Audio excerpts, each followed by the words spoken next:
Halo guys, gila aku udah lama gak bikin video. Tapi sebelum videonya akan aku tayangkan nih, seputaran tentang apa aja yang gak boleh dilakukan ketika teman-teman menulis artikel opini di media massa. Aku bakalan share dulu ke teman-teman semuanya barang yang aku pakai dan ini unik banget, yaitu adalah mouse. Nah, kalau misalkan teman-teman lihat nih, mouse ini itu lucu banget. Dan dia itu mereknya itu robot. Dia udah lucu, keren juga, dan dipakainya tuh enak banget. Dan dia kan udah gak pakai kabel, jadi bener-bener bisa dibawa kemana aja dan bener-bener enak banget lah pokoknya. Dan ini harganya murah banget. Jadi buat teman-teman semuanya yang pengen samaan kayak aku, coba deh cek link di bawah ini dan kalian langsung bisa dapetin mouse ini dan juga berbagai diskon yang lainnya.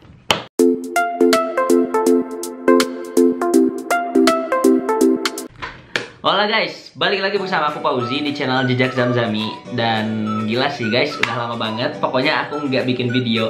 Dan kali ini aku bakalan bikin video untuk kalian semuanya tentang apa aja sih yang nggak boleh dilakukan ketika kalian misalkan mau nulis artikel opini di media massa. So stay tune terus sampai akhir, jangan sampai ketinggalan, dan jangan lupa untuk like, comment, share, dan juga subscribe video aku supaya aku lebih semangat lagi. Dan semoga setelah video ini tayang akan ada video-video yang baru lagi. Ya, seminggu sekali atau seminggu 2 kali. Semoga ya, mohon doanya. Nah, jadi dari kemarin-kemarin itu banyak banget yang nge-DM aku di Instagram kayak, "Kak, apa sih yang kiranya gak boleh dilakukan ketika misalkan kita itu mau nulis artikel opini di media massa?"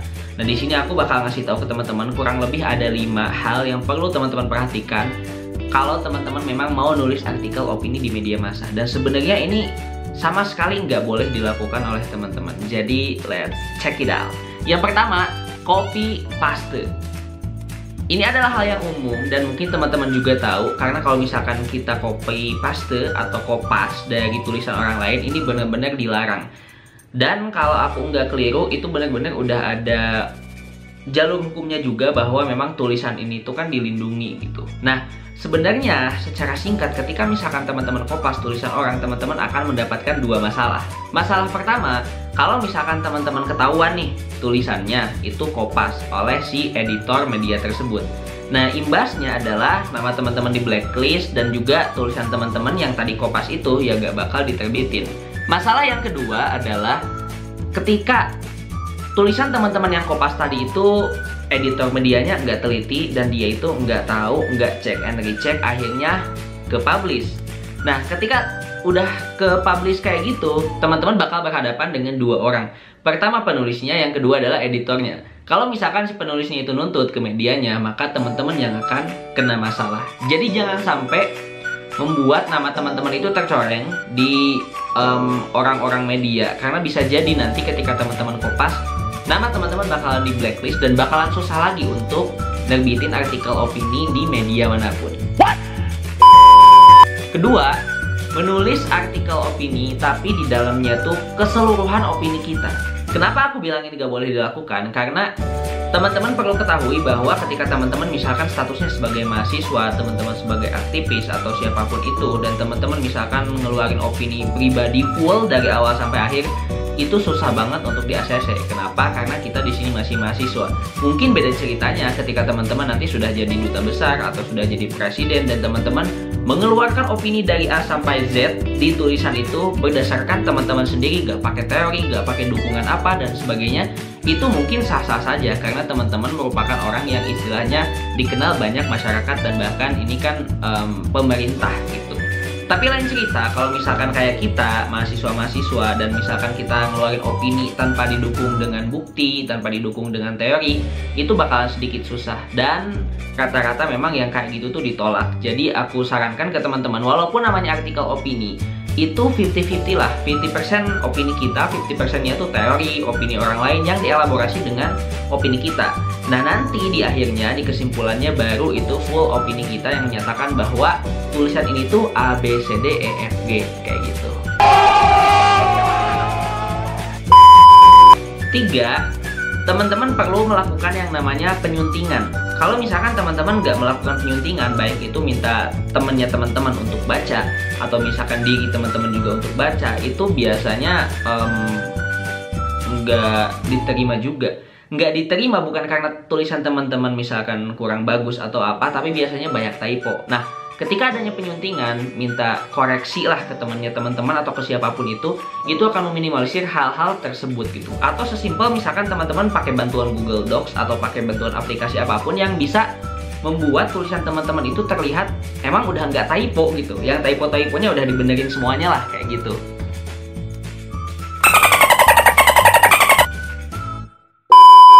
Keempat, mengabaikan target pembaca.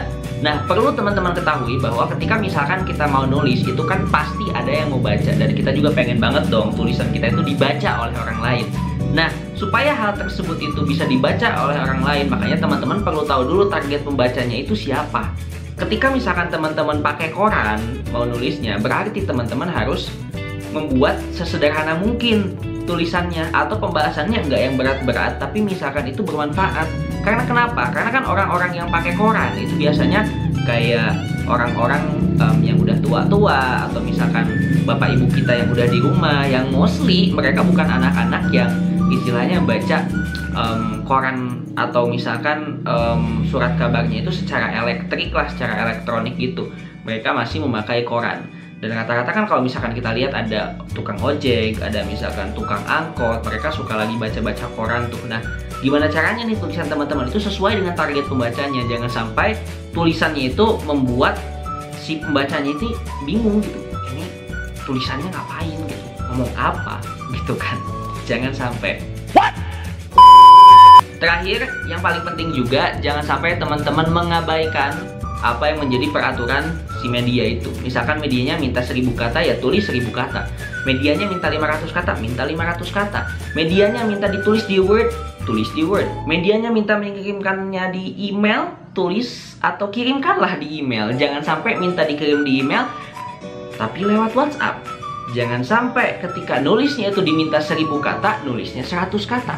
Jangan sampai kayak gitu, karena kalau misalkan kayak gitu tidak menaati peraturan dari medianya, yang ada ya teman-teman bakalan ditolak. Dan itu jangan sampai terjadi ke teman-teman semuanya.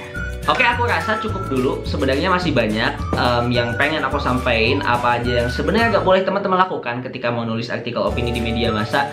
Tapi at least dari 5 itu aku yakin teman-teman udah dapet sedikit ilmu dan teman-teman bisa praktekkan. Dan jangan lupa buat teman-teman semuanya yang misalkan butuh untuk di-review artikelnya atau esainya dan sebagainya, coba langsung kontak aja gue review atau aku tulis Instagramnya di bawah ini supaya bisa membantu teman-teman semuanya.